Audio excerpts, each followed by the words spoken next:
આજરોજ વડોદરા શહેરના police commissioner સાહેબને આજે અમે અભિનંદન આપવા આવેલા છે કે જે 2 દિવસ અગાઉ ગણેશજીની મૂર્તિ ઉપર જે ઈંડા ફેંકવાની ઘટના બની છે એમાં જોઈન્ટ સીપીસી લીના પાટીલ મેડમે અને સિટી પોલીસ સ્ટેશનના તમામ સ્ટાફે જે ખૂબ જ સારી કામગીરી કરીને આરોપીઓને ખૂબ જ ઓછા સમયમાં પકડી લીધા છે.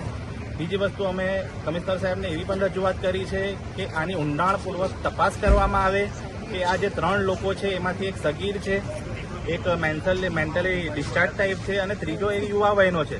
એટલે આ લોકોને કોઈએ ઉકસાવીને શું પૈસાની લાલચ આપી છે કે બીજી વસ્તુની લાલચ આપીને કે આવનારું કોર્પોરેશનના ઇલેક્શનમાં આવા બનાવથી કોઈને ફાયદો થતો હોય કોઈ રાજકીય પાર્ટીને એવા પ્રયત્ન કરવામાં આવી રહ્યા છે.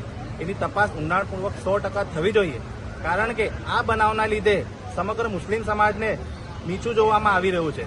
હું કહેવા માંગીશ કે મુસ્લિમ સમાજ આવા બનાવનો સખત શબ્દોમાં વિરોધ કરે છે અને જ્યારે બનાવ બન્યો ત્યારે પણ સમગ્ર મુસ્લિમ સમાજના આગેવાનો પોલીસ સ્ટેશન પહોંચી ગયા હતા અને એમને પણ પોલીસને એવું કીધું હતું કે આ બનાવમાં જે કોઈ આરોપી ઇન્વોલ્વ હોય તેને કડકમાં કડક સજા કરો, એને રસ્તાના વચ્ચે લાવીને સજા કરો. કારણ કે મુસ્લિમ સમાજ આવા કૃત્યને કોઈ પણ પ્રકારે સ્વીકાર કરે એવું નથી.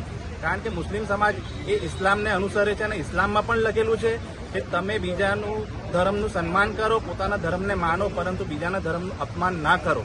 એટલે બીજાના ધર્મનું અપમાન કોઈ કરતું હોય તો એ મુસ્લિમ ના કહેવાય. કારણ કે ઇસ્લામ એ જ શીખવે છે કે આપણે પોતે પણ પોતાનું ધર્મ માનવાનું અને બીજાના ધર્મને સન્માન કરવાનું અને કોઈની પણ લાગણી દુભાય ના એવું કાર્ય કરવું જોઈએ નહીં.